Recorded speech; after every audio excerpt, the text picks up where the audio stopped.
Are you going to back down or not? Paul stood proudly and imposingly. Tyler, that's enough. Keith stepped forward as well, standing next to Paul. He alone might not be able to hold Tyler back, but with Paul's power in the martial world, it should be enough to make Tyler wary.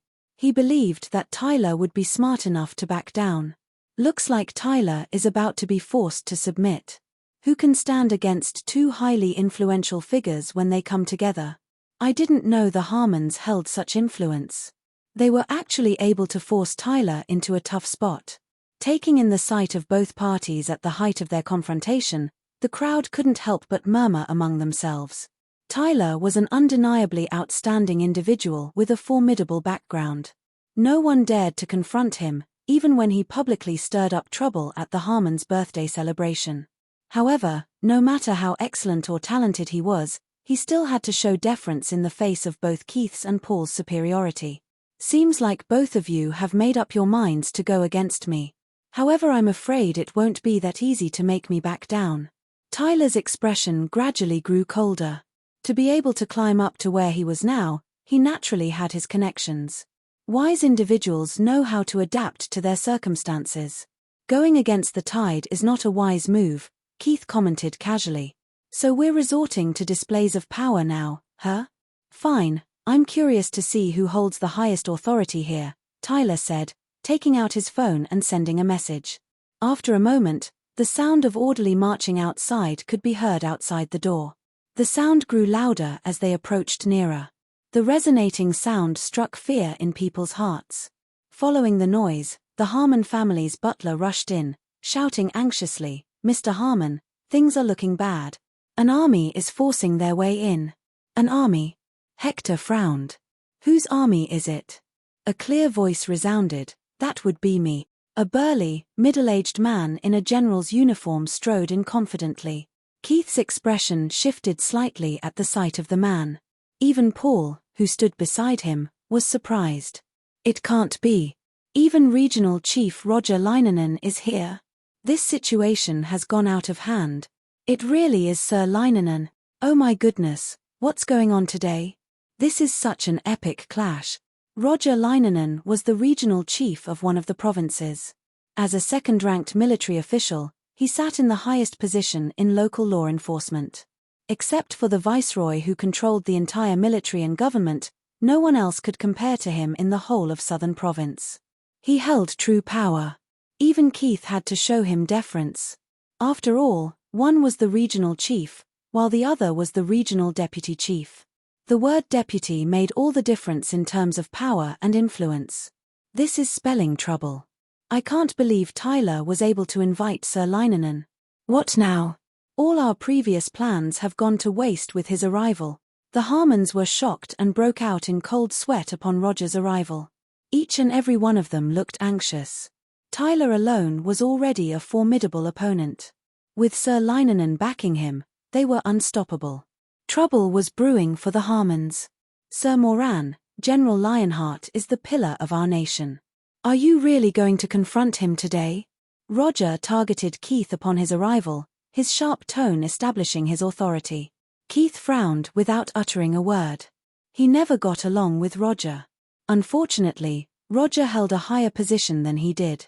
Sir Paul, you are highly respected, and I admire you greatly. I hope you will let this matter go on my behalf. Roger turned his attention to Paul, appearing polite. After all, he didn't wish to sever ties with a martial arts master unless absolutely necessary. Paul narrowed his eyes. Sir Leinonen, are you here to back Tyler? I'm good friends with General Lionheart. Naturally, I'm going to offer him my full support, Roger responded bluntly. Paul responded calmly, it's 2 against 2. We're not exactly at a disadvantage. Sir Paul, I'm afraid it's 2 against 1. You should ask Sir Moran if he's still willing to open this can of worms, Roger spoke profoundly. Paul turned to Keith and realized he seemed upset. It appeared like he had decided to back out with his silence. Keith was able to go up against Tyler alone, but with Roger backing him, it was a different story. After all, he wasn't too acquainted with the Harmons. There was no need to jeopardize his career over this. The Harmons feel dejected by Keith's silence. Once he backed out, it would be hard for the Harmons to escape the situation unscathed. Mr. Harmon, I was indeed taken by surprise by your planning. Sadly, it isn't enough. So, what is your decision? Tyler looked up slightly, his gaze directed at Hector. With Roger's army, Paul alone wouldn't be able to save the Harmons. Hector furrowed his brow, his expression solemn. Was he to give in to the Grants? As the situation grew increasingly dire, Trent stood up to mediate. General Lionheart, we can discuss this. There's no need to escalate things this far. The Harmons had used up their trump cards. They could only give in if they didn't wish to receive their wrath. Of course, but I have a condition, Tyler said calmly. Trent responded, what condition? I want this brat's life. Tyler exclaimed unexpectedly, pointing a finger at Dustin. A plebeian who dared challenge the authority of the Grants should pay a price. He was going to set an example today. Trent froze, shifting his gaze toward Hector, who was beside him. Hector was silent. No one knew what he was thinking. Tyler Grant, don't go too far. Natasha finally reached her breaking point. You should take responsibility for your actions. You were the ones who made the decision, Tyler said indifferently. Natasha's expression grew increasingly cold. Seems like this Dustin guy is done for. Zoe, who was among the crowd, sighed. Zeke sneered. This is the consequence for daring to challenge General Lionheart. If you think about it, he brought this upon himself. Gordon was silently happy about it. Tyler Grant, I'm afraid you're still not worthy of taking my life. Dustin remained calm. What? Do you think anyone else can save you today? Tyler uttered coldly as soon as he spoke. A guard rushed in anxiously. He reported, Sir Linonen, there's trouble. A group of guards have barged in. Don't you see that I am here with General Lionheart? Why are you so panicked? Roger's expression hardened. Even if the Emperor himself were here, it wouldn't change a thing, let alone a small group of guards. Drive them out. The guard's expression turned grave. We can't. They are the Viceroy's personal guards. So what if they are the Viceroy's personal guards? Roger was halfway through his tirade when he froze. His words were stuck in his throat. The Viceroy and his personal guards. It couldn't be. The Viceroy was here. Before Roger could fully comprehend the situation, he saw someone walk through the door. It was a well-dressed, middle-aged man.